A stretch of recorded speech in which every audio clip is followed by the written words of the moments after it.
if he's still playing at a high level 3 years from now, great.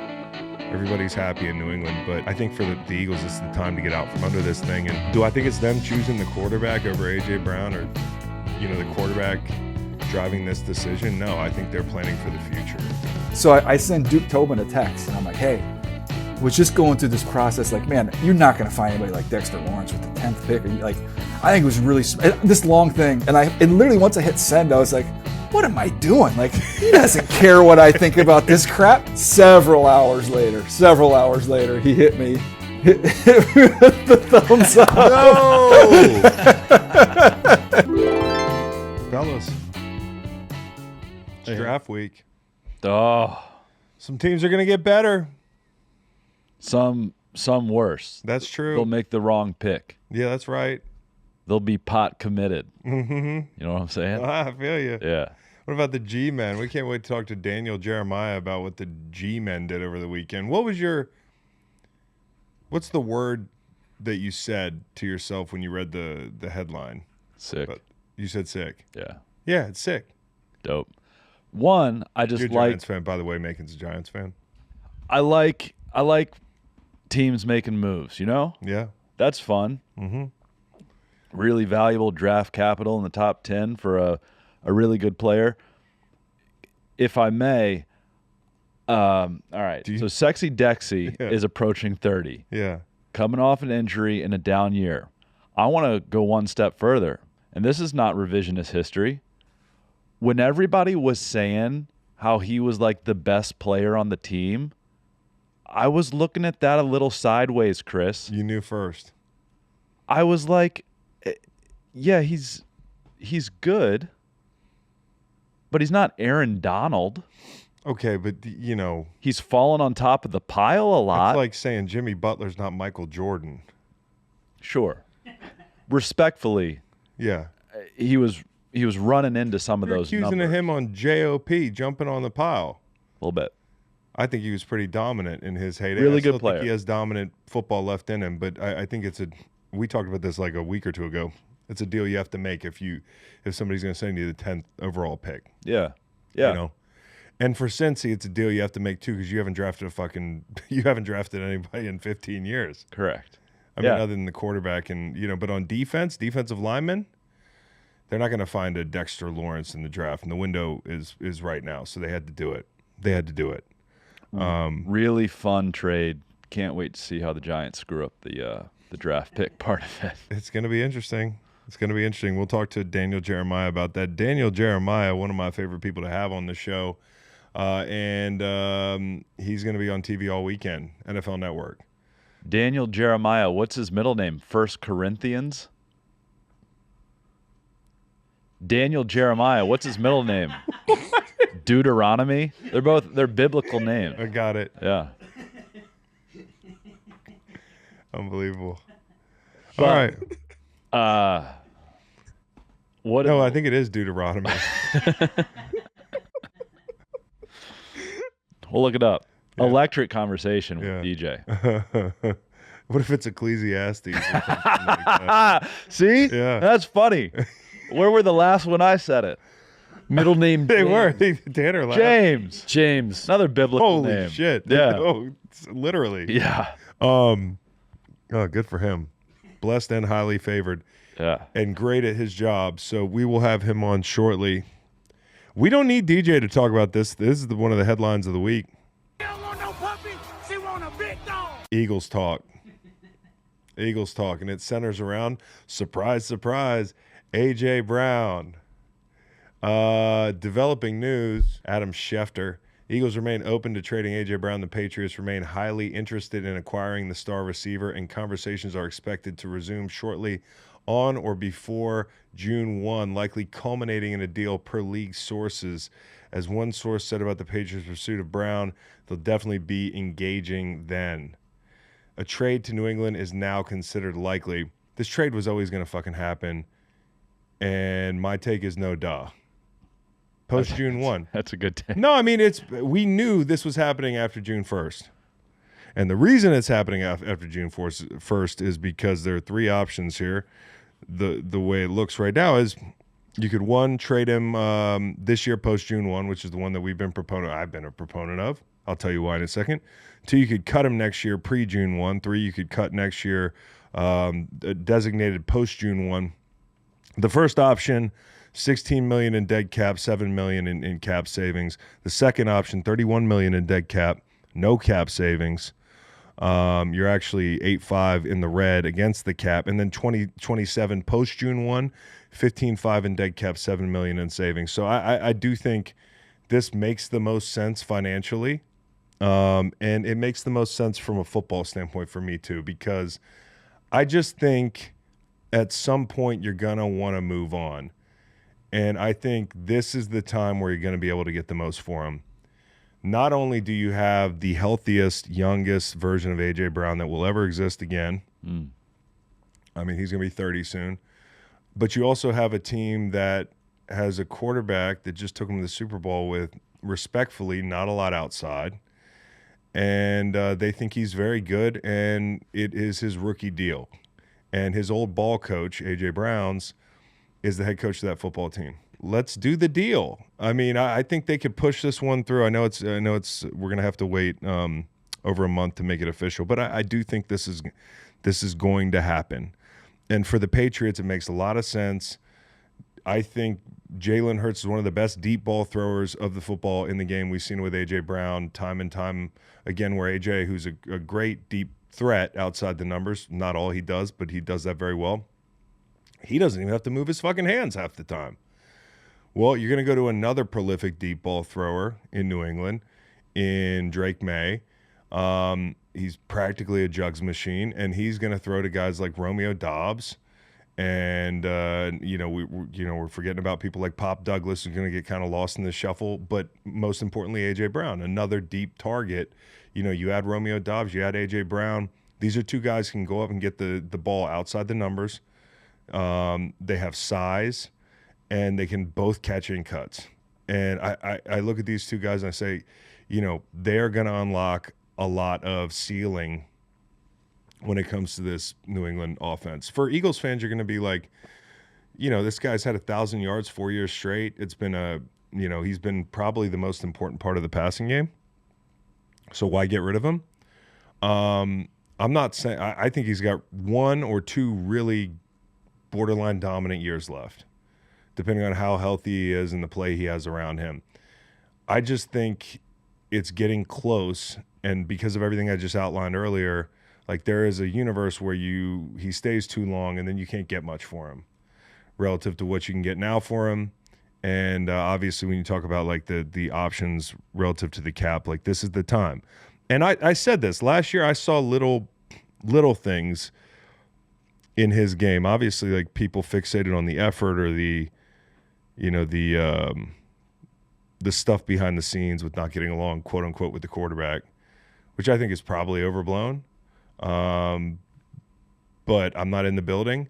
I also saw like a little stiffness in him sometimes, like, where I'm like, he's starting to look a little bit older, and that's not like, I don't mean for it to be bulletin board material for A.J. Brown or for the Patriots, but I'm not waiting on his demise. I'm just saying it's coming eventually. Like, is it going to be this year? No, I don't think so. Is it going to be the year after? Maybe. Is it going to be the year after next? Like, if he's still playing at a high level 3 years from now, great. Everybody's happy in New England. But I think for the Eagles, it's the time to get out from under this thing. And do I think it's them choosing the quarterback over A.J. Brown, or, the quarterback driving this decision? No, I think they're planning for the future, which I think it's a pertinent thing to do. I also think they realize like where they are. And I'll talk to Daniel Jeremiah about this. Like, they could be picking offensive linemen, thinking about the future in this draft, early in the draft. Like, the Eagles' window is not as wide open as it was the last couple years. And, the other thing that's interesting about this is A.J. Brown is a damn good football player, as evidenced by people's reactions to disappointment that he's leaving and that sort of thing. Like, he matters. When's the last time you saw Howie Roseman trade a guy that was currently a good football player or north of a good football player. Like, that's not what he does. You know, usually everything Howie does, you know, he's overpaid for people, or he's traded for people that maybe didn't pan out, or made signings that didn't pan out. But at the time he signs or trades for a player, usually everybody's, you know, great fucking job, Howie. Like, everything you do is awesome. Thank you for being aggressive. This is the opposite. And you do have to do some of this if you want to be a GM in the NFL. And every fan thinks like, hey, our time is now. And I think also, you know, GMs know better than anybody. Like, they're looking at things year to year and saying, hey, we have to think ahead. And also with the Wicks trade, I'm not saying it's solidified this is happening, but like, Dontavian Wicks is a good football player. I think Philly fans are going to find that out. I haven't really spoken on this. Wicks is one of my favorite dudes that came out of UVA. He's a really hard worker. He puts his head down. He doesn't say much. He's had a case of the drops at times in Green Bay, but he is a big, strong dude who will throw his hat in there and block, and he will work well in Sean Mannion's system. It's not a coincidence that Mannion comes and he probably raves about this guy and says, hey, we give him a chance to shine here, he's going to be even better. And Wicks is he was coached in college by one of my best friends, of Marcus Hagan's, tremendous wide receivers coach. So I'm a big fan of Wicks. When they made this move, it wasn't like a for sure thing that AJ was gone, but, you know, with Hollywood Brown, with Smitty obviously being your number one, and with Wixie working in, and the draft still to come, I don't see the big issue. And I think for the Eagles, it was the smart thing to do. And people like that 2027 draft a whole lot. So if the return is 2027 draft capital, Great. And Howie we trust, right? Even when he's selling off the best players on the team. I mean, does that make sense? You know, you do it now, and this is the time you're going to get the most for him. And, you know, you wait too long, he could turn into a pumpkin. That's the way this thing goes. So it's timing. And it doesn't hurt that he doesn't get along with the quarterback seemingly. Or on the football field, they haven't meshed as of late. So does he start arguing with Drake May at some point, do you think? I don't think he's that type of guy. I just don't think he was satisfied with the offense in Philly. I didn't agree with the way he went about it, but I understood the points he was making. Yeah. I think he's very heavily utilized in New England. I think he is too. I think he's going to be like, it's going to be the opposite. He's going to be like, damn, I'm getting like 20 targets a game. Too much. Too many targets. Tone it down. Has there ever been a receiver that was like, Hey, go somewhere pump else. the fucking brakes, Get man. me the damn ball less. Throw it to him.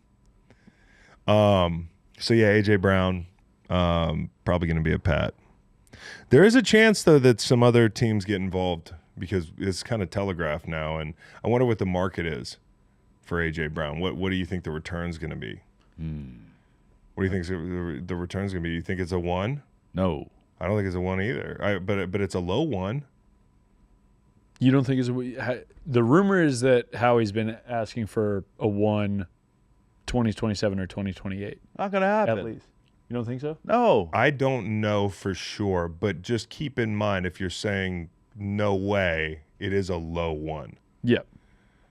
So I mean, I don't know what it looks like. It's not a Dexter Lawrence haul. Guys. No, what do you think? I mean, as an Eagles fan, optimistically, I'm hoping for 3 some kind ones. of like 1 and a 3. Yeah. Yeah, exactly. No, like optimistically 1 and a 3. Now, as you laid out, Chris, I think what's interesting when you look at the pass receiver room, you add AJ, you just paid Dobbs. Where does Kayshon Boutte fit in the equation there? Does he find his way back to Philly, Right. or find his way to Philly? That's part of the deal. I don't know. He could be, you talked about Wicks having the inside-outside versatility. Yeah. Maybe he factors in the slot, and then Hollywood Brown only on a 1-year deal. Him and Boutte in a contract year competing for that other spot on the outside. That's I an don't know. interesting thought. A.J. Brown in 2022 Yeah. was traded from Titans to Eagles for the number 18 overall pick. All right, that's 1. Yeah. DJ Moore this year traded by the Bears to the Bills for a 2nd. Yeah. I still put him above DJ Moore. Yeah. Yeah. You know, he's this descending purple, descending high blue. Jalen Waddle just went for a 1 and a 3. Okay.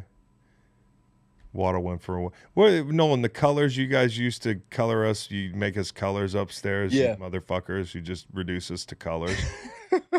Yeah, we reduced you guys to numbers, numbers and on a color scale. Yeah, exactly. Yeah, so blues, blue chips, transcendent talents. Aaron Donald being one of them.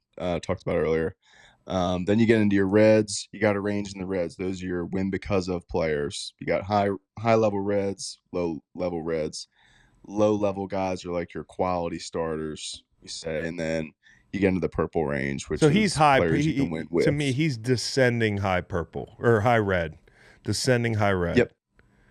Why does red get a I would agree. gradient? I don't know. Why didn't you just go blue, red, purple, Roy G. Biv, bro. fourth color? I didn't make the scale. He didn't make the scale. Anyways, he just stared at it all day and was like, "Yeah, this motherfucker's yellow. He's piss yellow." So we're gonna cut him tomorrow. What do you guys think? That's what they say upstairs. Cowboy, we got a Little cosmic tunage got a this mailbag. weekend from Get Out Mafe. What Billy String songs got you the most cosmic this weekend? because we're doing a full mailbag on the back end of this show. So stick around after Daniel Jeremiah. This is just the first mailbag we had to exhaust because we talk about Billy Strings. Friday night, Cowboy Reed gave me a ticket to Billy Strings, which I appreciate greatly. Yeah, we had a little suite. It was in celebration of my brother's birthday, so I invited all my friends to his birthday celebration. That's pretty sick. Pretty He's a sick. good brother. Yeah. Friday night, we caught a 3-hour set. I could not go Saturday. I couldn't fully let loose because I had to coach Little League baseball. Well, picture day was 8 a.m. for one of the kids, and then we had another game later in the day. But yeah, to answer the question, first off, Billy Strings, get well, dude. Get well. For those that don't know, Billy attempted a skateboard trick Saturday night in between the final song and the encore. I hate that it happened here, dude. I hate Yeah. that it happened, period. I almost like commented under his post, like, I hate that it happened in Charlottesville, but that kind of sounds like it's more about it happening in Charlottesville. Like, I hate that it happened, period, brother. Right. But Dude, what? he's still in town because of the great treatment at UVA Hospital. We don't know for sure. Yeah, he said. But if he is still in town, okay. Well, if he is still in town, Shouted out all the great doctors and nurses at UVA. well, that's great. It's a good place to snap your ankle. For sure. Is the truth about it. And you know, Billy, if you're just sitting around Charlottesville, a couple things you can do. I would DoorDash Maya. It's a great restaurant. Good call. It's a fucking banging restaurant. Get the ribs. Rainbow trout. Get anything, dude. And then there's a business about 45 minutes south here called James River Runners. If you like the outdoors, check that spot out. I hear it's the fucking best. And just real estate. and if you're looking to buy real estate, who do you work for? 434. You can look me up. No, don't do that. But it is a beautiful place. I mean, you're here at the most beautiful time of year. You know, you should probably play when he plays again, because now some of his tour dates are. Move. You know that song "You Ain't Going Nowhere" by the Byrds? Yep. You know, it was about Bob Dylan getting in a motorcycle accident. He was laid up. Oh, really? Yeah, this is kind of he should probably play that at the next show. Right. But to answer the question, first off, Billy Strings is the fucking man, and every time you see him, he's great. To answer the question, what songs were the most cosmic? Had me the most Yeah, we're the most feeling cosmic. cosmic? Yep. Dude, I told you this during the show, and I'm sorry if some of y'all don't know Billy, but you're just gonna have to hang in here or go listen to his music. Skip ahead. If you Skip need ahead. No, don't skip ahead. Download Nugs, the app, and pay whatever it costs, and then listen to some Billy Strings concerts. But I was real hyped when it looked like they were taking a break, and then he just played the banjo. Which he never does. He sat in the middle of the stage. His bandmates left. One light on him in a chair, just playing music. And I knew he was gonna play country blues. Yep. So you had some Doc, and then Ruben's Train, which is one of my favorites that he plays. So, and then you had Am I Born to Die, which was I mean, it's just him singing. I love that one. White Dove. White Dove was great. Which is that Old and in the Way originally? Because that's where I learned it was Old and in the Way, the old Jerry Garcia Yeah. bluegrass group. I think that is right. Anyways, and the Black Clouds and So Many Miles. That was the Billy. What's the guy in his band? Billy Failing. Billy Failing. Yeah. He was fucking. That was awesome. Dude, all those guys are such good musicians. It's insane. They're incredible. They're all incredible. Anytime they, switch who's leading in a jam, they come back to the next guy seamlessly. They all fit together so well. Show his X-ray. Will you pull up the X-ray? Yes.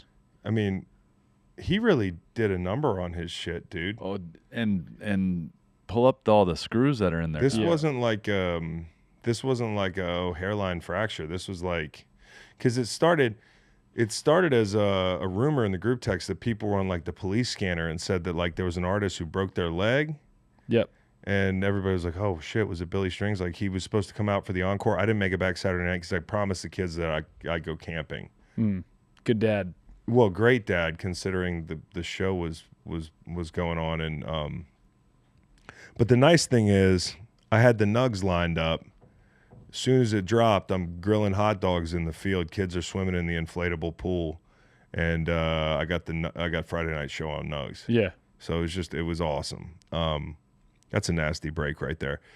Get well soon, Billy Strings. Come back to Charlottesville. I hope this isn't like a man, I'm never coming back to Charlottesville. He comes back every year. He always puts on a great show. It's amazing. Really kills it. It's amazing. And that the fact that he just sat on stage, he never does that ever. Like buddies who have been to like 80 Billy shows in the last year. They're like modern day Deadheads. Yes. These It's insane. There's people dancing in the concourse. They've got they're not even in seats. There's just people dancing. And they've got the like a shakedown street type It's like thing Shakedown Street. in the parking lot. Yep. It was crazy. Dude, when the Dead came to Charlottesville, we were in college, and they Shakedown Street was like the parking lot outside our football building. Man, I got a contact high, bro. They're out there practicing, couldn't get anything done. Yeah. Like, I wonder why, because it just smells. It just smells. Like Shakedown Street out here. But shout out to that whole band. From Friday, Drifter's Escape was a terrific tune. I Yeah. love that he played the Bob Dylan cover, and then ending it with Richard Petty. How long have I been waiting for you? An old Slewfoot right around the microphone was top notch. I heard. I left Yeah. after White Dove because I had to get home. Be a good dad. By a certain time, but which I feel like a total pussy about. Well, you leaving did the right early. thing. Yeah, well, the Uber was a lot quicker. I'll tell you that much. Did we win baseball on Saturday? Yeah, one Yep. baseball, one Long Boys undefeated Saturday. It was a Nice. good day at the ballpark. Anyways, here's Daniel Jeremiah. And then we've got a little fun for you on the back end. We'll talk some draft right now. From tee shots to game-winning goals and buzzer-beating baskets, make every moment unforgettable with BetMGM. BetMGM gives you access to second-chance promos, odds boost tokens, same-game parlays, and so much more. Check back every day for new promos and offers to take advantage of. And if you haven't signed up for BetMGM yet, use bonus code GREENLIGHT, and you'll get up to a $1,500 new player offer on your first wager. BetMGM, make it legendary. All right, this is America's Most Wanted, Daniel Jeremiah, this week. I mean, he's a tough book, but he was gracious enough to give us some of his time. I assume he's maybe in Pittsburgh already, but I don't know. You can catch him on NFL Network Thursday through Sunday. There's this thing called the draft that's going on this weekend. I don't know if y'all have heard of that, but welcome to the show, DJ. How you doing? Good to see you, man. Yeah, my hotel, I'm in Pittsburgh. I look right out at the Pirates park. Golly, what a cool looking park, man. Yeah. The water right there and everything. I mean, I've been to a million Steeler games. I don't know why I've never really paid attention to the baseball park, but it's nice. I kind of support the all-pro teams in one municipality should be the I like same that. color because of I like Pittsburgh. that too. Yeah. I like that too. That's good stuff. I also got Macon here with me, obviously, and there is some Giants news to talk about in a second. But I think the first question I've got, it's kind of a macro question, DJ, is does this draft remind you of any other year? You know, you probably have a pretty good institutional memory of the profile of each draft class, and I'm wondering if this draft kind of rings a bell. Yeah, I mean, I think it's never a perfect match just in terms of, you know, where everything is. It does feel a little bit like the Pickett draft, like the Kenny Pickett draft. You know, like I felt like when you're in a draft where it's like is this guy going to go in the first round or the second round? Like, you know, you're talking about the second quarterback in the draft. Like the discussion's always framed around the quarterbacks. So from that standpoint, it kind of reminds me of that conversation in the lead up to the draft with the Ty Simpson comparison there. But, you know, I've been using this phrase to describe it, and I've used this in the past, but this one I think especially feels that way. Like starters, not stars. Like it's not as star-studded, but I think there's a lot of good starters in this draft. Yeah, that's kind of the way it's been described, which can create some kind of tricky situations where maybe you have to weigh your needs against how good the players actually are and try not to get too greedy at the top of the draft. I think it makes the top 10 very interesting. And one thing that just made it a little bit more interesting is the Dexter Lawrence trade. Obviously, Macon's Giants.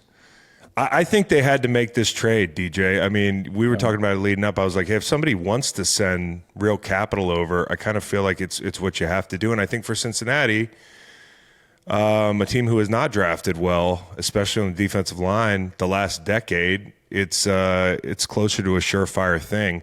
What was your takeaway when you first saw this trade come down? So I was making calls this weekend, and I was talking to a bunch of different GMs and coaches, and I was on a phone specifically with one GM, and we let's just run through the top 10. This team was not picking in the top 10, so we can have a very candid, open discussion.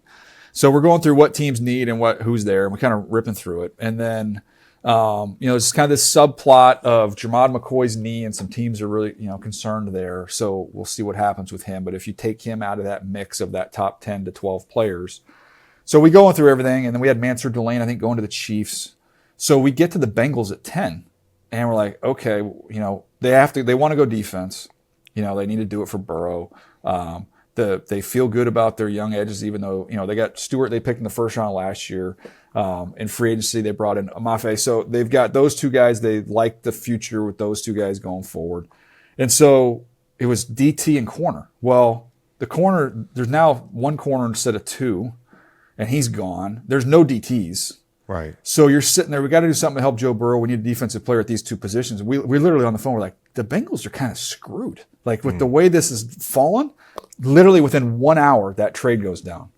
And like I texted him. I'm like, dude, I feel like they were listening to our conversation here. Like this, like I think it was a really smart. I think it was a really smart move.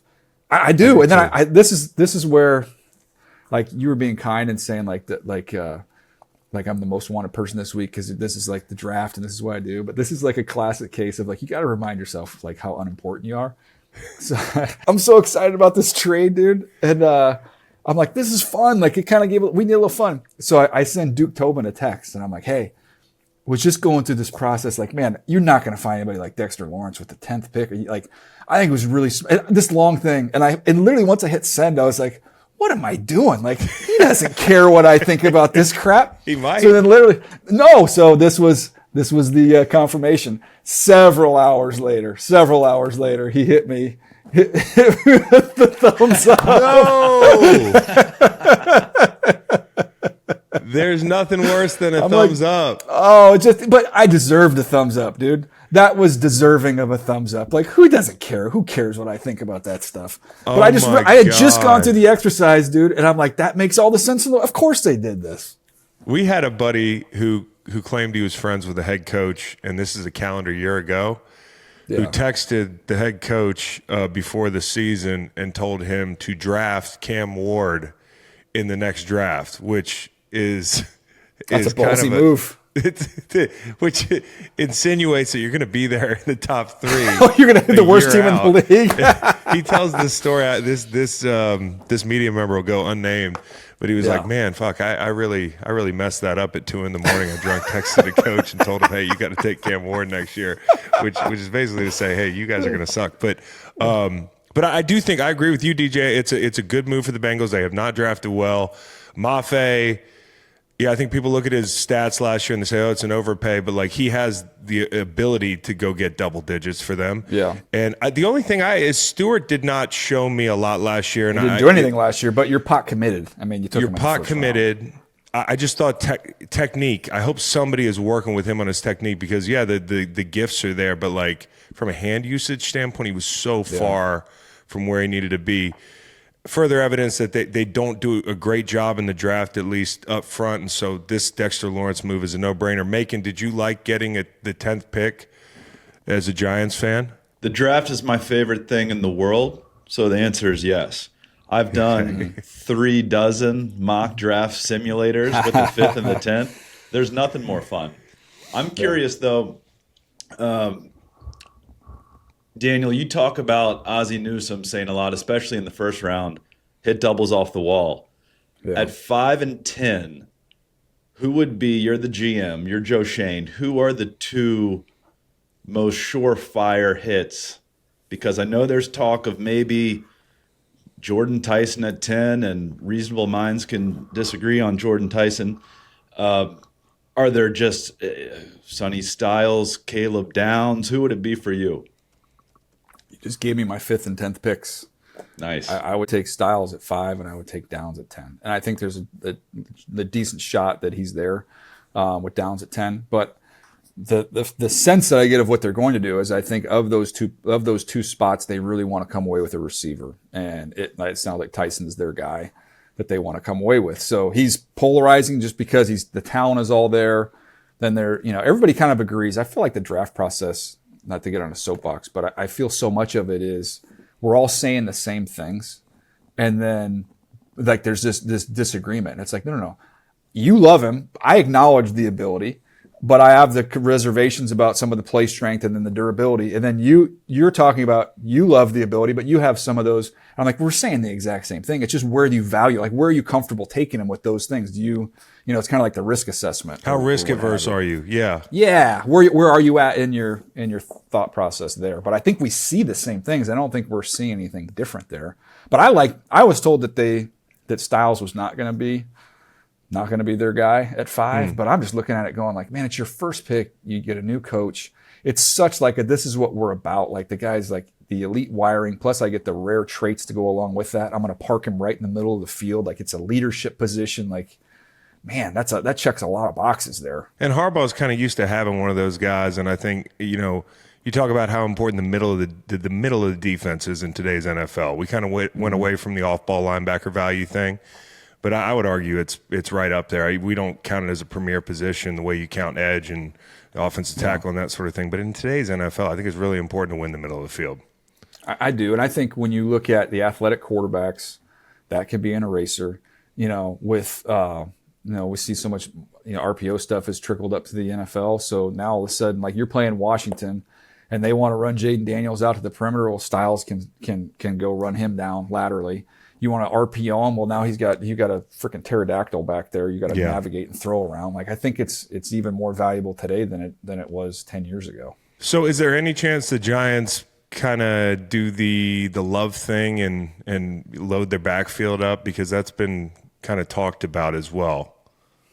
Yeah, Macon's just giving me the head shake there. You don't like it? I just saw it. Yeah, but I do think they have some more pieces in place there now, at least, than they did when they got Saquon in there.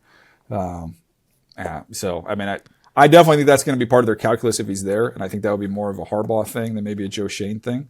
Yeah, because Joe Shane went through the whole process with Saquon, and that's all out there. I mean, that was the end of front office Hard Knocks. That was the end of that whole thing. Once the way that played out, I don't know if we'll ever see that again. But that's going to all come back. I think the Giants get a bad rap for that whole thing. They were going to waste Saquon's prime.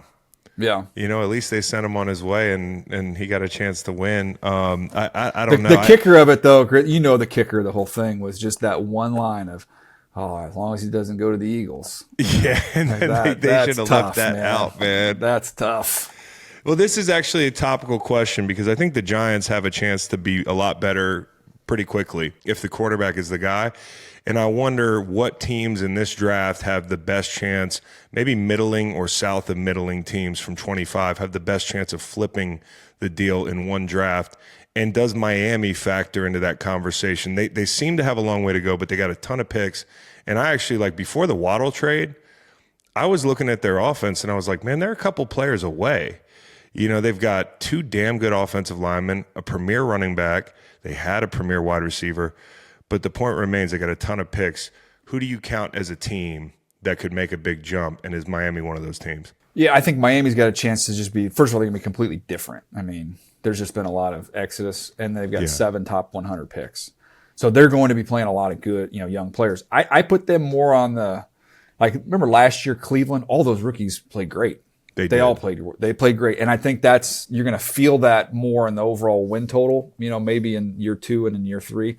I think that's more of the timeline with Miami. I think you're going to see a lot of good young players on the field this year. I think they got a good GM and a good coach, and you'll see them kind of in the build-up phase.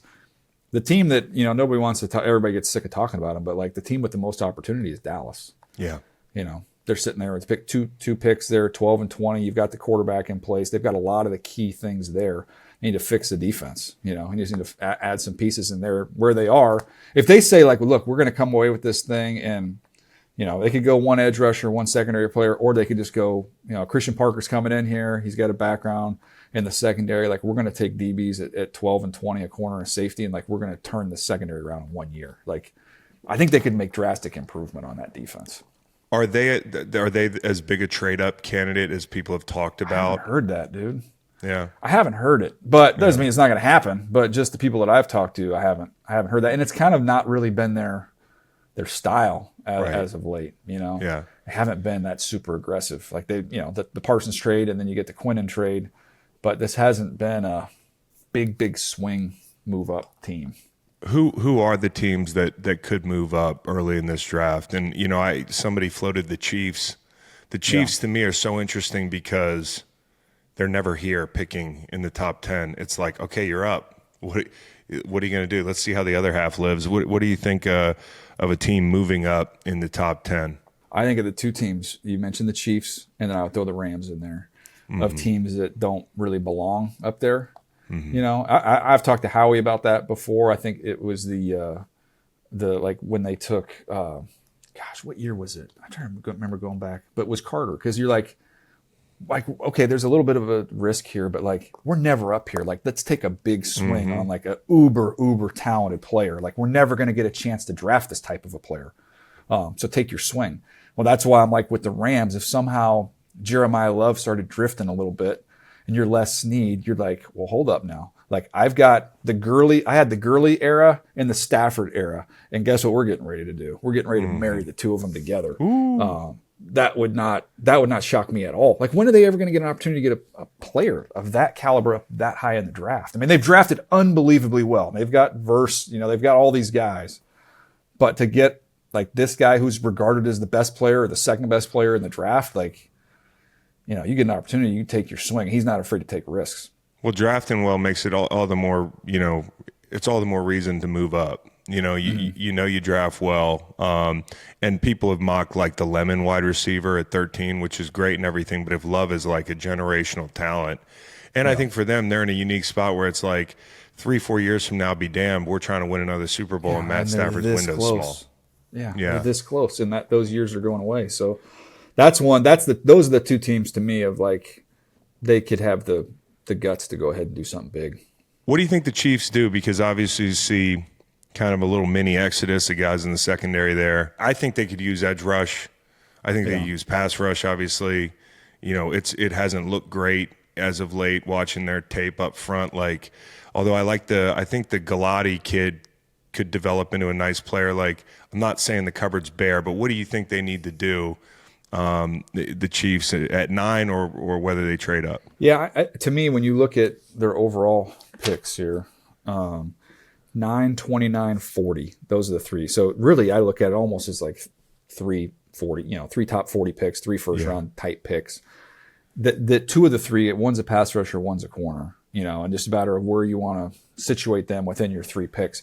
Usually you always work big to small, like it's put the premium on the edge rusher at 9, or even if they were to trade up, like kind of feels like that could be a direction they could go.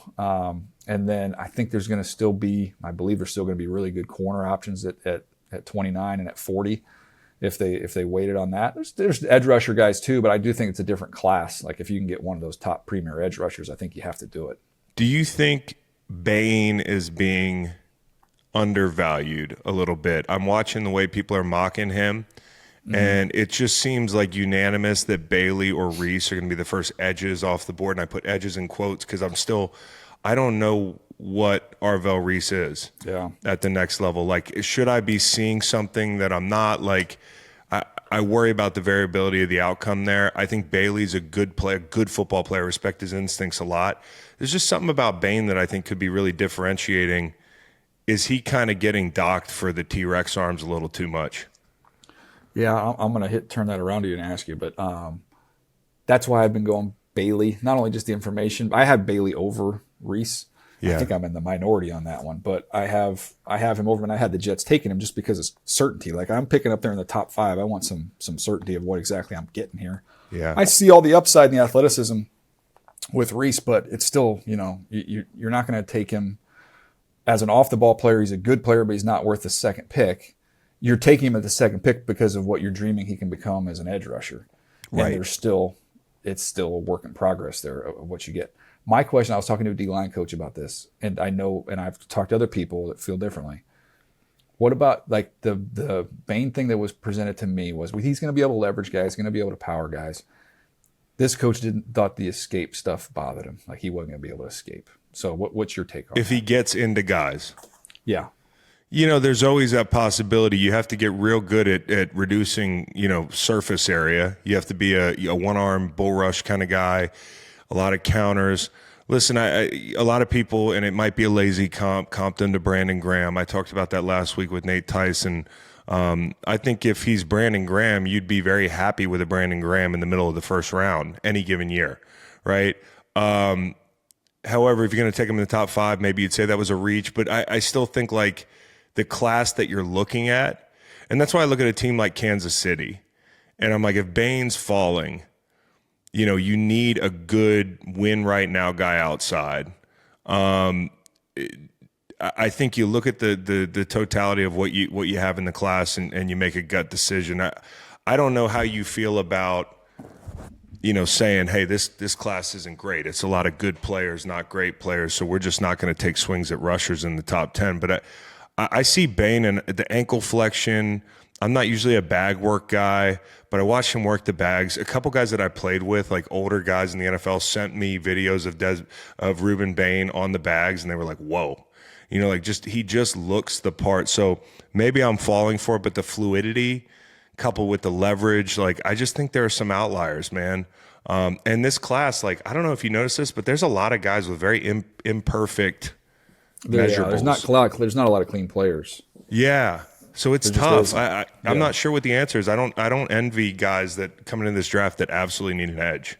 So because Bailey, to me, there's something about the top of the rush that's a little scary to me. It's a little tight. It's a little tight. He's a little tight. His get off is incredible, and he's got great instincts, great spin move, all that stuff. But I just worry a little bit about. There's nobody in this class that I'm just like, yeah, pure pass rusher. Yeah, no, that's That's what you gotta make compromises somewhere because there's just no perfect players. The thing that helped me with Bailey for whatever, to me, like Burns coming out, like some of those concerns I had with Burns, I had with Bailey. But Burns had a real good feel. It was real instinctive. Guys are overset, and he's got a good feel for. He'll use that spin. He'll do different things to kind of counter off that. And then the get off is legit. Like you're gonna have to. He gets off the rock. Like he's gonna win a couple times just with doing that. So that's where I kind of arrived at with him. I was talking to a GM the other day, and he said we're starting to look at our third rusher as the same importance of a nickel or a slot receiver. Yeah, like our third edge guy. Because you're going NASCAR. Yeah, so they're so like I'm looking at, and I haven't talked to anybody in Washington about him specifically, but when I was going through the teams, and I'm like, okay, well, Washington goes out and they get Owe. I had Owe on my brain. They get Owe and Chase on, and I'm like, Bain's kind of like the perfect complement to those guys. Bain can kick in and Kick him with inside. those guys and let him rush guards with those two fastballs, more speed guys on the edge. And then even like you want to give Oweh take some snaps off him, then Bain on early downs is out there just setting a firm edge and doing all that stuff. I don't know what Thule's arm length was, but It's a little longer, but there's similarity there. I look at Thule and I say, well, that's a guy you'd be real happy with in the top 10 to 15, like for sure. Some people might say it's a reach or he's not going to be a 15 sack guy. I mean, he was damn close this year, and you can kick him inside. And I do think that increases the value, because if it doesn't work with Bailey outside, like what are you doing? And if Reese can't rush the edge, what are you doing? If Bain gets enveloped a little bit, you can move him inside. Like Brandon Graham moved inside when I was in Philly and didn't have to. It just helped with the combination of players we had. And he could play up and down the line. So if Bain has that positional flexibility, I do think it adds value for him. So I was curious because I wanted you to elaborate a little bit more Yeah. on that, because on the third rusher thing, because I was talking to a mutual friend of ours and we were going through comparing D lines, and he's like, yeah, everybody makes a mistake and they're like our 4 versus your 4. He's like, no, it's our 8. It's our 8 versus your 4. Our second 4 is why we're winning. Because we're good. Our 4. There's a lot of teams that have 4. yeah, We got 8. yeah. And I just feel like the smart teams in a draft like this with a bunch of edge rushers, people are going to go, they're not taking an edge rusher. And actually, they are. The last two Super Bowl winners were freaking one with depth. I also think this, and it rarely happened when I played end in the league, but there would be a couple teams that would rotate tackles. It's very rare. But when you get a different look in pass pro, it really throws you off within the span of a game, because as a rusher, you're waiting for clean pass rush opportunities.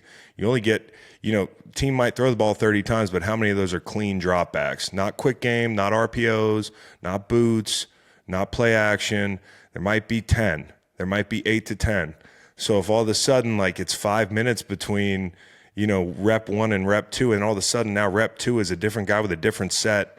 Now you project that onto how an offensive lineman feels about, you got two guys that have two different skill sets, maybe a thunder and lightning type thing, maybe a guy who likes to go one-arm bull, maybe a guy that's just straight side scissors, swipe on the edge. Like they're different styles, and that can really make an offensive tackle's head spin within a game, not to mention the fresh factor, which kind of changed in the early 2010s. I remember when that came on, and it was like a tough adjustment for guys like me who was like, hey, I want to play 70 plays.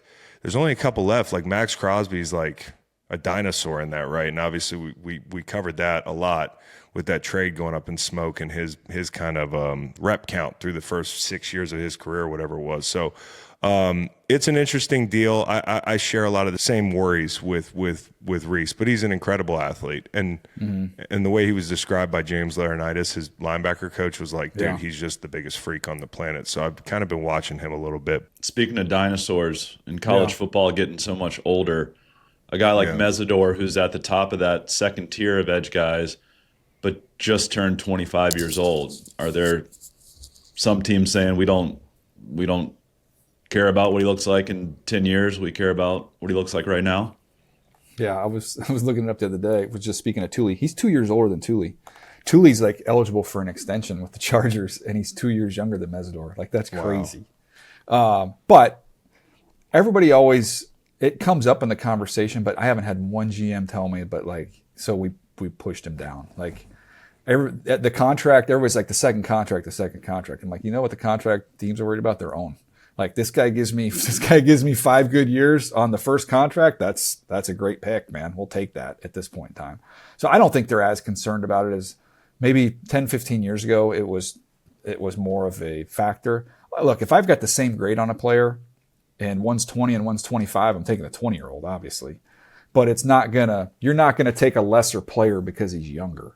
You're just not. So you got to do it individually with each player. But I haven't heard it as like, no, I wouldn't touch that guy. He's too old. I'm not taking him in the first round. But Mesidor, by the way, I go through all these teams. He's everybody's fallback guy. Yeah. Everybody always goes, well, if we get wiped out, we'll take Mesidor. He's a high floor guy. That's exactly. So it's like, okay, we can't get out. We can't trade out. We're stuck. We'll take Mesidor. He'll be fine. I mean, shit. He's got he's 25 years old. He's like a pro right now, and like juxtaposed to Falk, it's a guy we talked about in Auburn. That's a great comp between those two guys. I don't love his tape, it leaves something to be desired. But when I see that big SOB 20. walking around on the field and know he's 20 years old, it's more of a like, how close are you to your ceiling? I don't think it's like hey, this guy's too old, right? Like he just might be a little bit more maxed out, Mesidor. And so I want to turn the conversation a little bit away from D-line because I can get addicted to this and kind of stay on it for 20 minutes. By the way, I had Mesidor 3 spots over Folk, so they're really close, and they're polar opposites for the reasons you just mentioned. But wow, hey, watch out that UCF kid. I don't want to go too far into the. Dude, that's my dude. I got to do my mock draft. You want a little sneak peek? Yeah. I'm flirting. I just need some courage. I need a text from your new cell phone number that you just gave me. Yeah. I need you to send me a text and encourage me.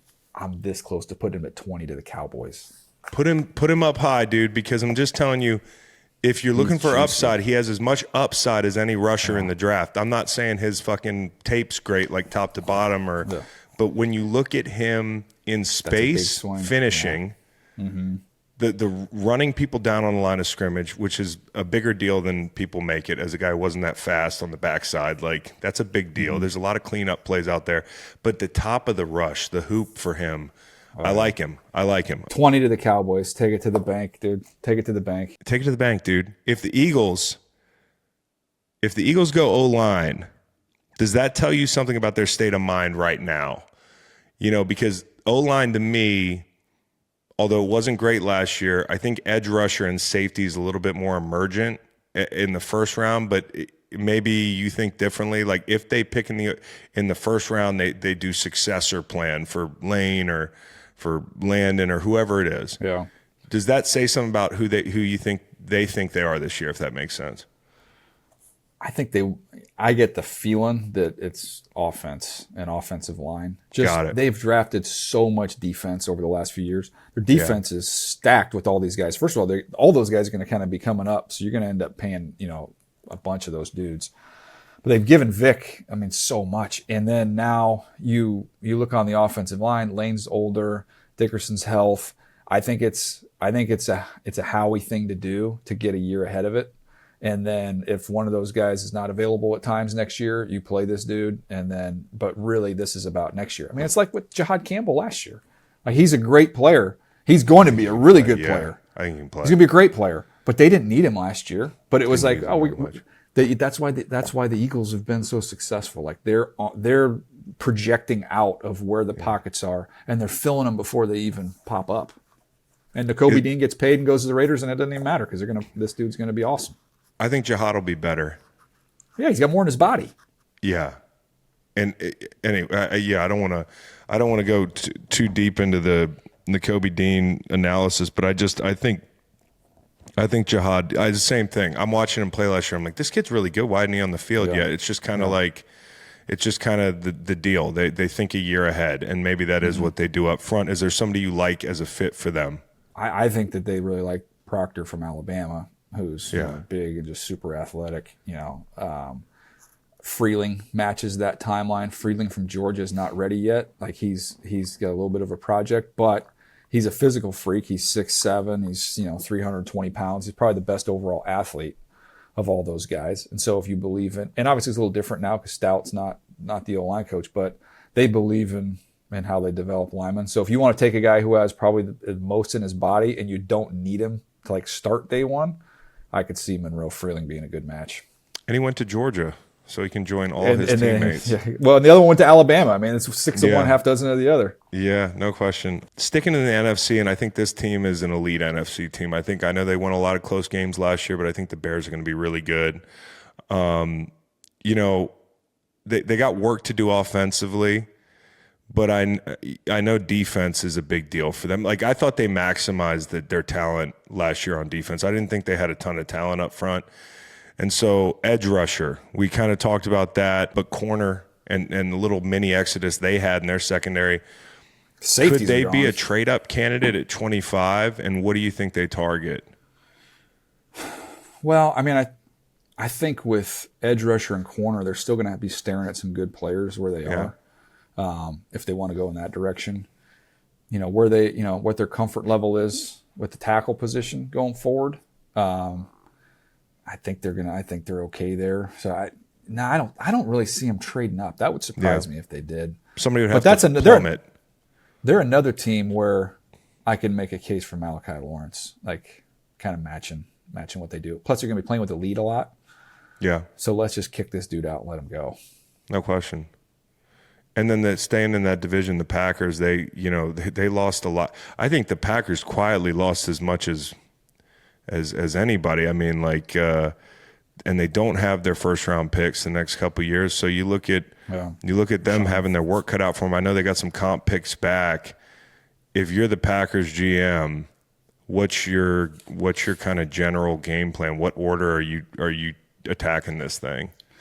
Well, so they don't have the ones. They're picking 52 and 84. The losses, I was just looking it over. Gary, Inigbare, Quay Walker, Hobbs, Dobbs, Malik Willis, Walker, Elton Jenkins. They lost a lot of guys. Bring in Hargrave, Zaire Franklin, and St. Juste. I hope they don't do a receiver, man. I think they finally unclogged it, So I kind of I'd like to just see, I was a big fan last year of Golden. They took him in the first round, and there's just there's no balls to go around. They have 50 receivers out there. Yeah. So Wicks gets traded now, and Romeo Dobbs is gone. So I'm hoping that they leave the runway clear for him to see what he can do. On the other side of the ball, I think getting another edge rusher, especially when you got Parsons coming off injury, that makes a lot of sense for them. And 52-84, I mean, I just think one of those two picks is going to be an edge rusher. Who's Nick Emanwari this year? A second rounder at any position where we're suddenly talking about him pre-Super Bowl? So I'll give you two guys. There's not a clear match there with him. Last year he was my 15th or 16th player. So the similar situation to me is going to be McNeil Warren from Toledo. He's my 15th player, so same exact range as Emanwari. He's not as explosive or as twitchy as he is, but he's 6'3.5". He's rangy. He's got really good ball skills. I think he's a little better in coverage than Emanwari. Emanwari is just a more explosive, dynamic athlete, a little bit better against a run. But I think he's going to fall to the second round, and so if I was going to peg one, that would be one. The other one I would say is Traden Stukes, who's, I think is a second rounder who could sneak into one, versus McNeil Warren was kind of viewed as a one who's going to fall into two. But those are two guys who are, 6'3", long, rangy, versatile guys. But this will keep the string alive. Like if McNeil Warren ends up being that guy, we'll go back to Cooper DeJean, fall in the second round, go to the Super Bowl. Emanwari fall to the second round, go to the Super Bowl. You can go back even before that of safeties like Branch fell to the second round. McKinney fell to the second round. This league pushes a good safety to the second round every year, man. It's just one of those things. What do you think about teams adding wide receivers before you have the quarterback of the future? I don't know if that's a pet peeve for anybody besides me. I know that it's worked out in the past. Like nobody knew JSN wasn't going to be catching balls from Geno, and that worked out pretty well this year. But I personally think it's kind of a risk and a little bit out of order. I saw the Browns, Tate muck to the Browns and that sort of thing, and I'm all for it. And sometimes you just got to draft the best available, but I don't see a quarterback of the future on that roster. And so using them as an example, where do you stand on that stuff? So I talked to a head coach the other day, and we had this exact discussion. Hearing it from his perspective made a lot of sense to me. So maybe see if this helps you. But he said there's so few. I use the phrase trucks and trailers, right? There's the very few quarterbacks who are the trucks that can pull the team. Most of the quarterbacks are the trailers getting pulled by the team. Like they're dependent on what the team's going to look like. And he said, so if we all acknowledge that there's only a handful of quarterbacks in this league that are situation proof and they can make anything work, he's like, then if the rest of these quarterbacks, whether if you took those other quarterbacks and you ranked them from 12, from even 8 to 30, say who's the best one? Well, the best one's going to be the one with the best team. So we're going to try and build up the entire team to make it quarterback proof. And then we're going to drop the quarterback in there so the quarterback has a chance to be successful. So I don't need as much talent at the quarterback position for him to excel versus taking maybe a little more talented quarterback in the process. We don't have the machine built for him. He's got no chance. So that was kind of how he explained it. Besides Baker Mayfield, though, when's the last time the Browns had an upper echelon trailer? That was the one. He was a high-end trailer. They sold it on Craigslist. I know. That did not work that out was well. a good quality trailer. And so Yeah. I think I always say quarterbacks you win with, or quarterbacks you win because of, and Yeah. then there's the win in spite Same of thing. guys. Yeah. So it's kind of Yeah. like that truck and trailer thing. But I think it's an interesting conversation. I'd love to keep Pepper and DJ with questions, but we only have a limited amount of time, and I appreciate him spending some of his with us at the Green Light Pod. Appreciate you, DJ. Have a great weekend. No, you guys are great, man. Making good to see you. And I like these conversations because you do we all do interviews and stuff, but I like it when we just have this free flowing ideas kind of going Heck back yeah. and forth. It's Yeah, fun. me That's too. that's why this is such a great sport, man. That's why DJ's just a bulletproof guest any time of year, but this time of year is awesome. So thank you for spending some time, dude. I'm gonna go send a long text message to a GM so I can see if I can get a thumbs up. I'll never thumbs up your text, bro. See you, boys. See you, dude. Y'all know I've been on the Create gummies, and you know the positives. I've talked about this. They really help with recovery, strength, cognition, staying active as I get older. And now creatine has a new addition, the creatine electrolytes. You take them together. Gummies are the foundation. Habits, you build the product you trust, create. It's the thing I take every day. And so now you can stack the gummies with the electrolytes. Together, the two products put you about 8 to 10 grams of creatine a day, which is, again, like the magic number for cognition and that sort of thing. If you're only taking 3 to 5 grams, you're kind of leaving some of the benefits on or off the table, however you want to put it. But consistent higher daily dosage has helped me a lot. And the electrolytes to the equation. I think hydration's enormous. So the way I feel late in the day is going to be dependent upon how hydrated I am, if I got my exercise in, if I've taken my creatine gummies, if I'm sleeping, all that stuff. But on a day where maybe I don't have all those things lined up, creatine and create specifically really does help me kind of get through that occasional tough day. And the research on creatine and sleep deprivation is one of the most interesting things that honestly I've read this year on the topic. And so, draft week, perfect test case. Being prepared and being ready is just as important for you as it is for any of us who have been through the draft process. So make sure you treat your body right with Create gummies and electrolytes. We got mail. Mail time.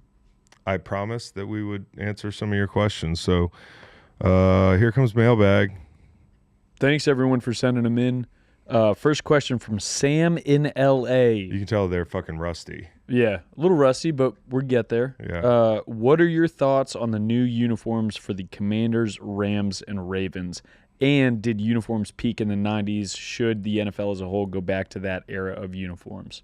First off, absolutely, uniforms peaked in the 90s before consumers started driving everything. And it was well, what kind of sweatshirt is going to sell the most?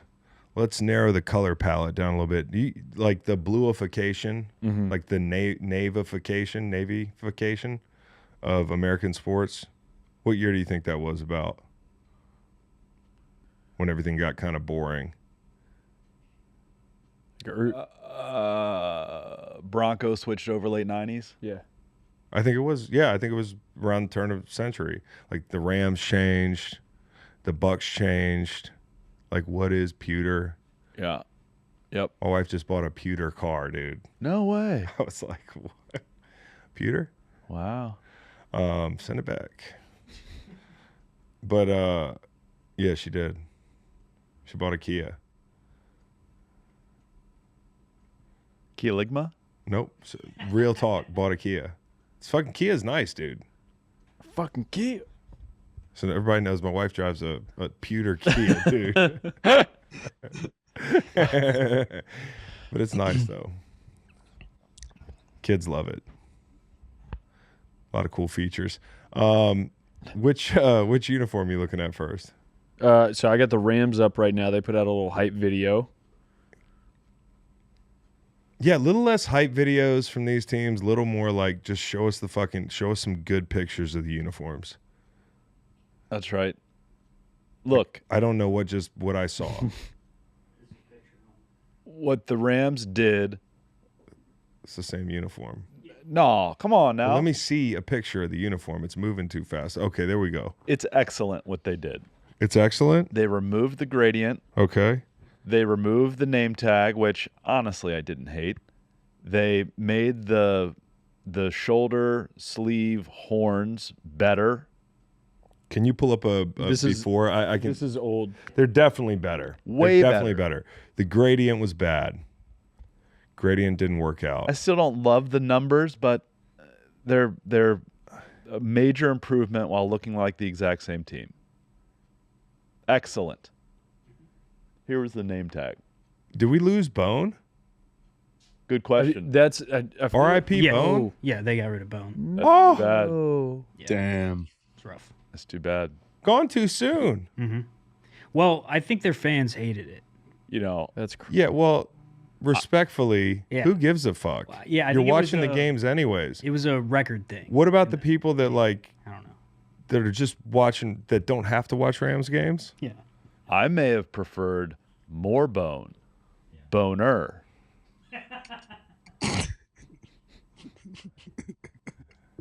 Anyways, Just put it in.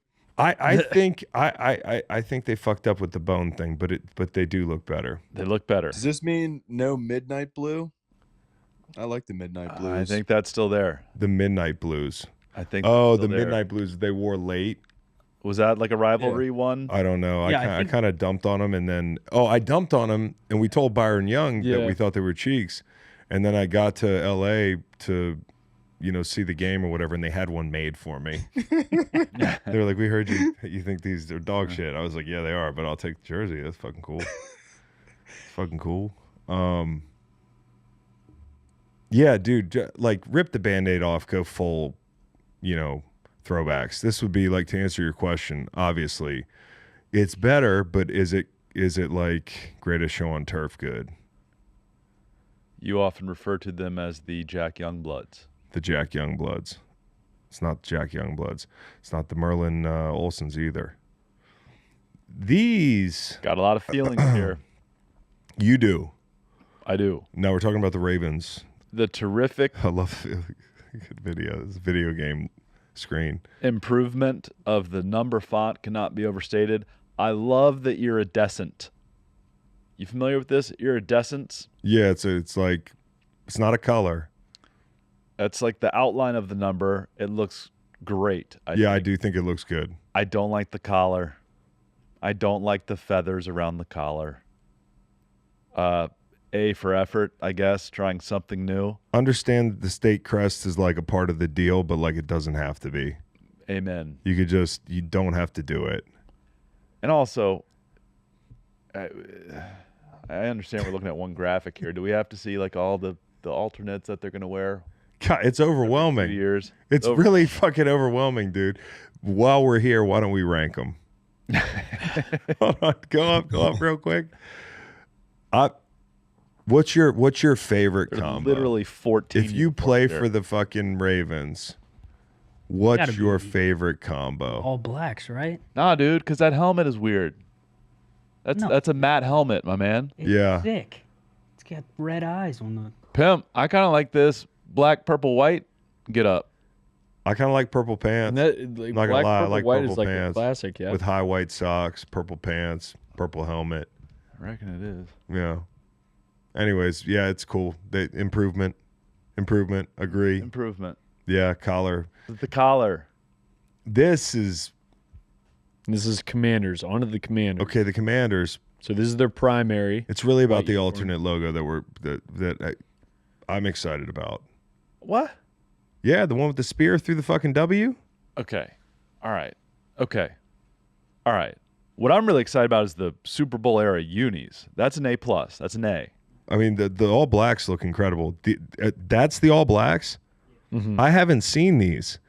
This is fantastic. Can I say something? This is the best All Black uniform in major football. I don't know. Think who's got a better All Black getup?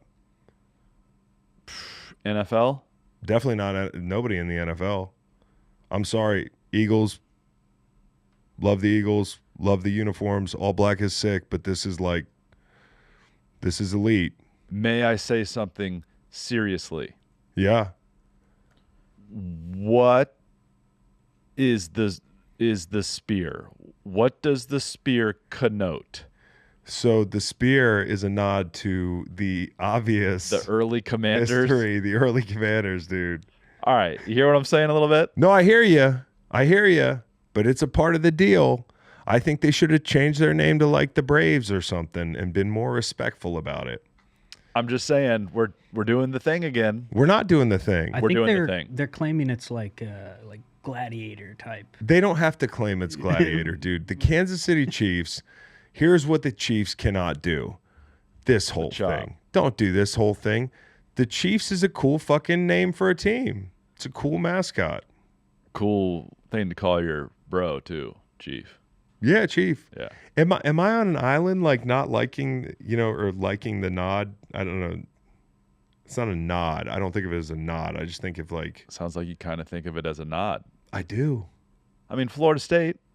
Yeah, dude, we sit there all the time. It's a cool helmet. We sit there all the time. and, dude, Seminoles. the whole thing, bro. I'm just saying we took it apart. We broke it down. We for this broke it down particular- because the name of the team was the Redskins. And so, do you know what this spear makes me think of, Chris? the Redskins. The Redskins. Well, maybe it should make you think of Native American culture. Okay, it makes me think of the caricature. Oh, it doesn't make me think of it. I promise you it doesn't. Okay. I promise you it doesn't. I just think it looks dope. Does it bother you? Guessing the answer is no. That it's not possible for the spear to go through the W like that. The answer is fuck no, it doesn't bother me, dude. Guess what it does to me? Bothers Me.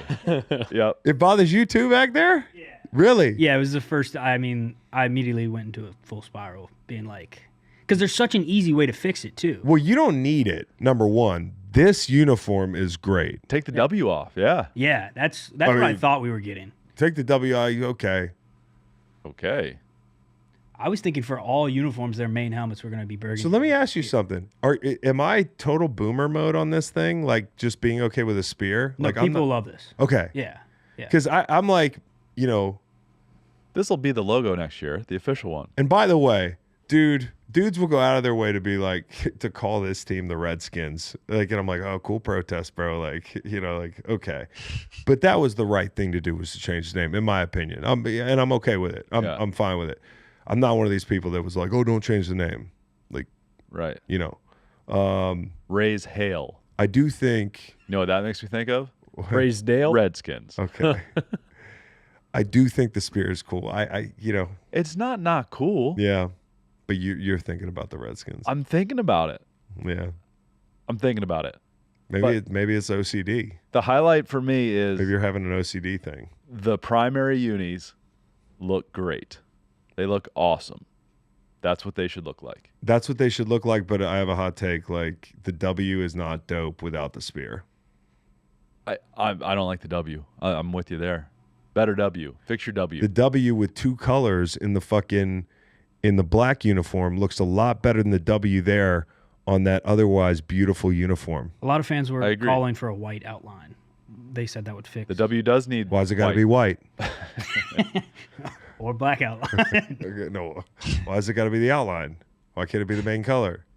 See? The other thing with this picture, and dare I question Jaden Daniels' swag, but the black tee with the Run that back? Mm, Yeah, that's tough. mm-hmm. And I don't mean that in a good way. Yeah. Good observation.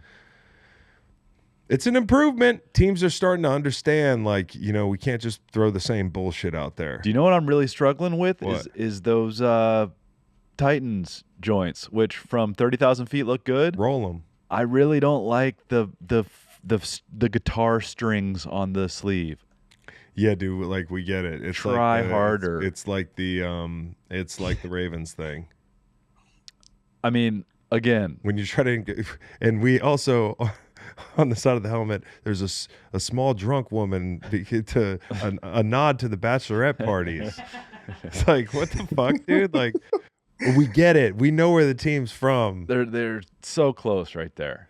I can't get over the strings. By the way, That's very Dallas Renegade similar. Yeah, and the face mask is Yeah. wrong color. yeah, they recognize the problem, but they don't have the right solution. I think there's some good. I actually like those black uniforms, dude. What I challenge you guys and the people listening and watching.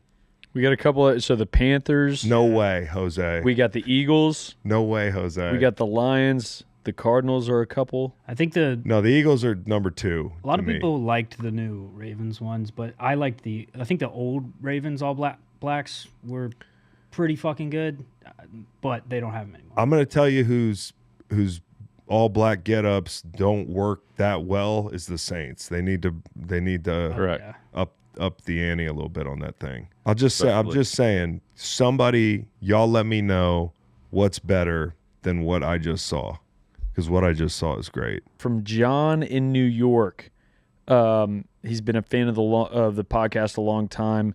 He was recently, well, I'll read it. Well, my mind was recently blown when I took a vacation and the hotel had a Japanese toilet. It had an automated seat lift, heated seat, and a built-in bidet. Felt like a clean. I've never felt cleaner. I felt like a king. I've never felt cleaner. Should I bite the bullet, renovate my bathroom, and get a Japanese toilet at home? You know, it's funny. The reason I said let's answer this question is because I came home recently and my fucking toilet was disassembled and I had to take a shit. And I said, what the fuck is going on in here? And my wife said, oh, I'm sorry, we're putting together our bidet. Damn right. And we have talked about this on this show before. Mm-hmm. And you're a big bidet guy, Reed. Love bidets. I don't remember where you landed on that thing, Macon. I have never experienced a bidet. Bidet's been in my house for a week. I have never experienced a bidet either. Interesting.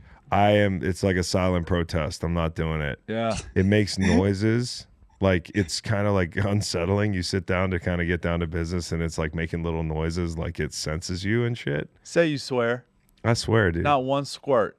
It's like, I have not done it, dude. And my wife keeps asking me, how is it? How is it? And I'm like, I'm sorry, I didn't splash any water on my butthole. I'm just not doing Guys, it, it'll dude. change your life. It really I got will. dude wipes for a reason. How's she saying how it is?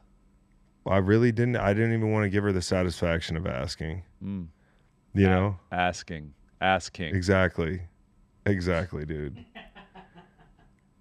I just remember you talking about it and raving about it, and I'm just not. You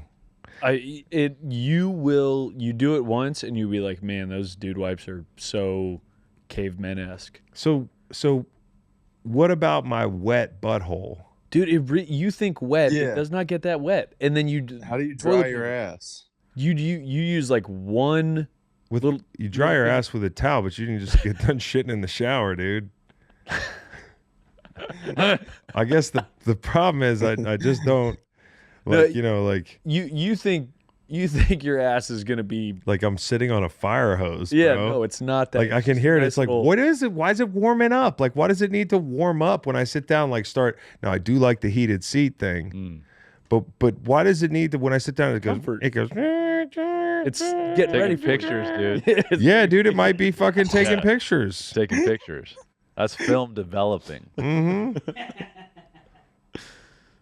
Yeah, dude. You said this from Japan, huh? Yeah, bunch of people in Japan. You got it. There's some Van Morrison going on. There's a brown-eyed girl going on. You know, taking a peek at So I don't want to do it. And I don't think I'm going to. You really should. I'm like just one try, and then you'll be like, oh, that's how I do that. That's how. Wow, that's way better. What if I don't like it? Well, then you could say, hey, I tried it. You might but be fuck that. repressing some things. Then it could be traumatic. I just, it just doesn't interest me. It doesn't interest me. Fair. And this isn't some homophobia thing, dude. I actually picture bidet being a chick. It's like a...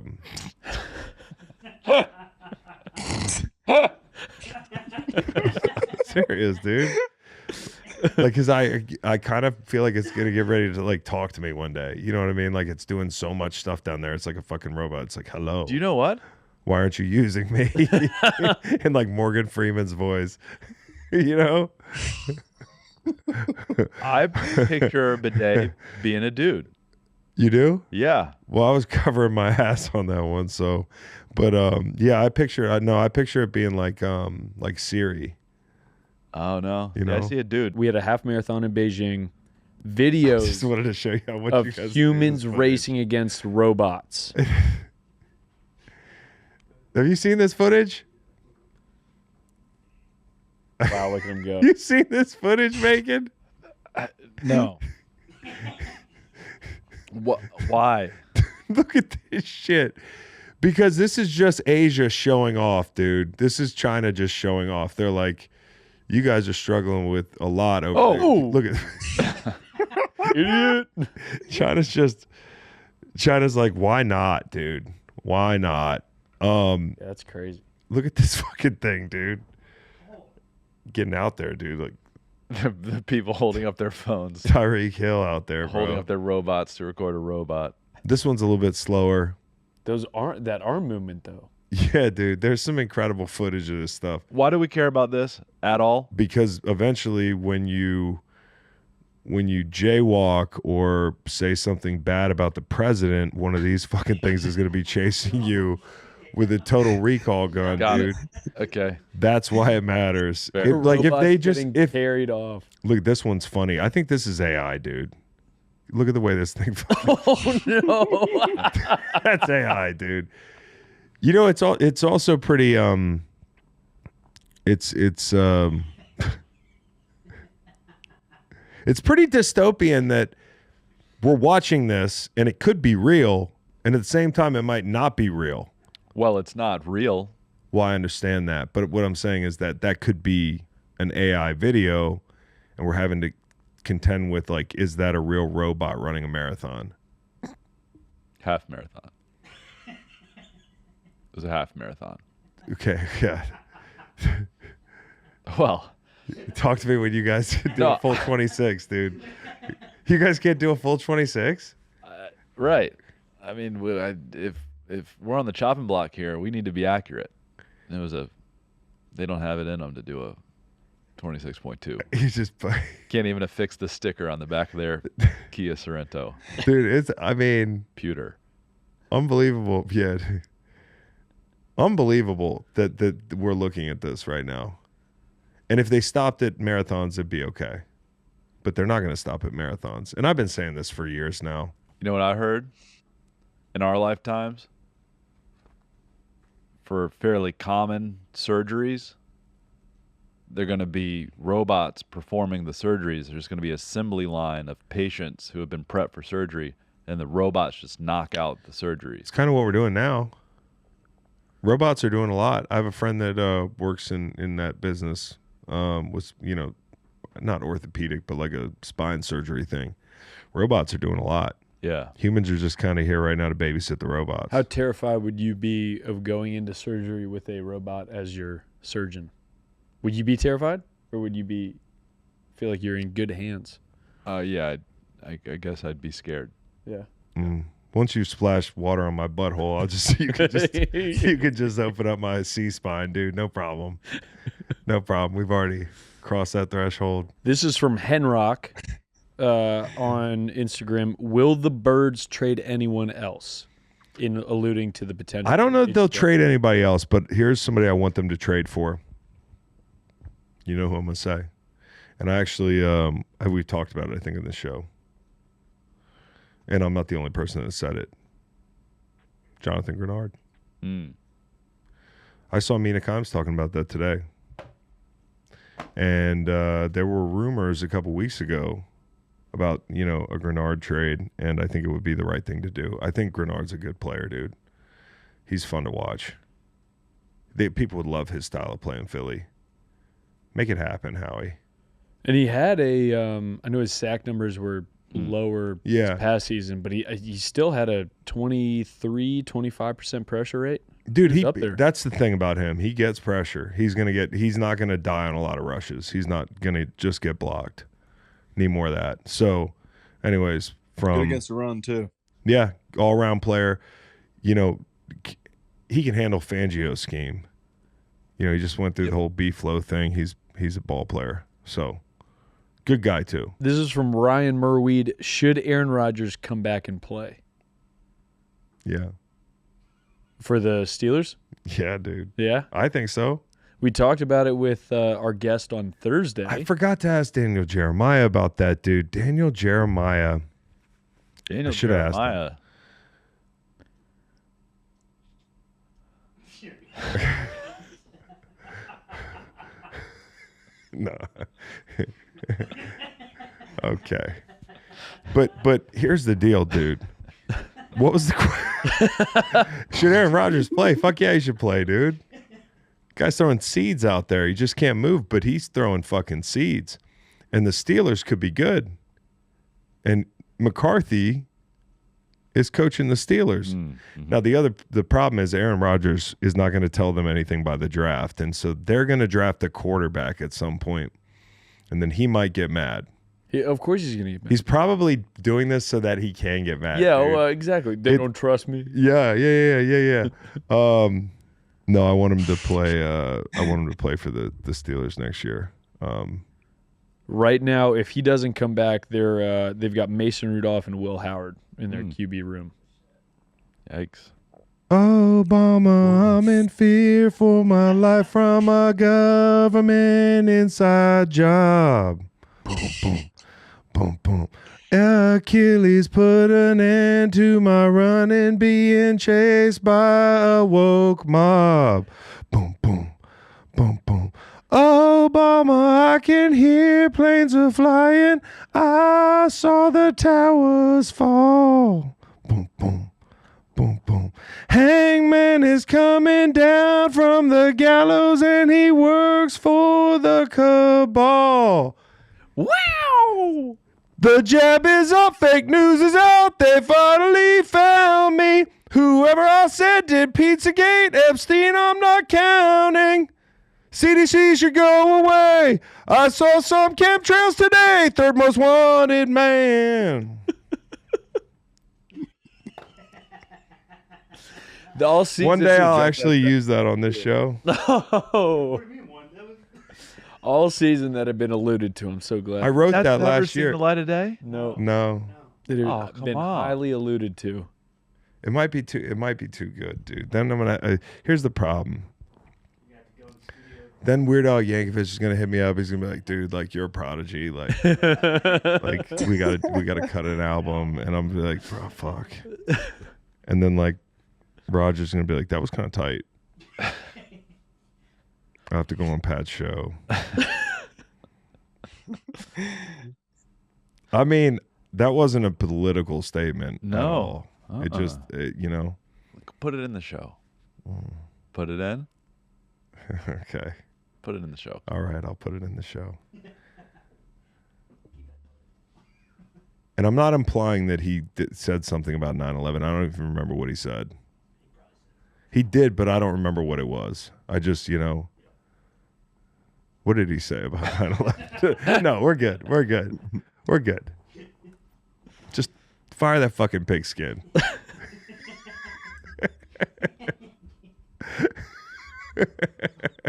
Well performed, too. I do really want Rodgers to come back. I do.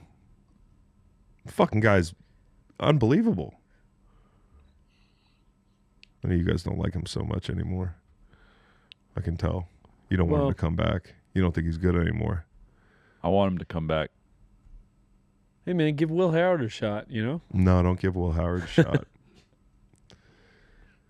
Give it to Rodgers. Give Will Howard a shot, then you get a quarterback next year. Yeah, exactly.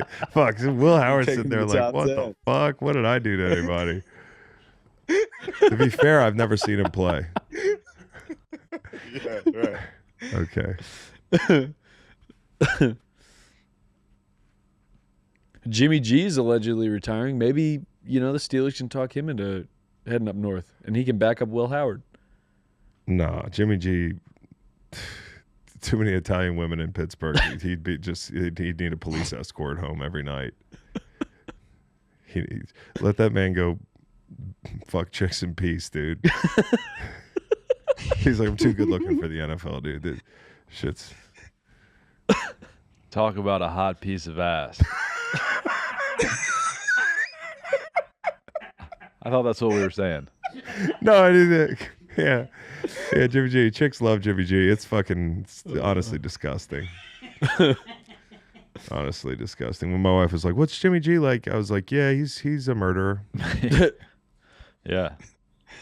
All Like, the bad things. Yeah, he Does crimes. does. Yeah. Evidently, just started beating up his own mom one day. It's terrible. I think I saw him on that Chris Hansen show.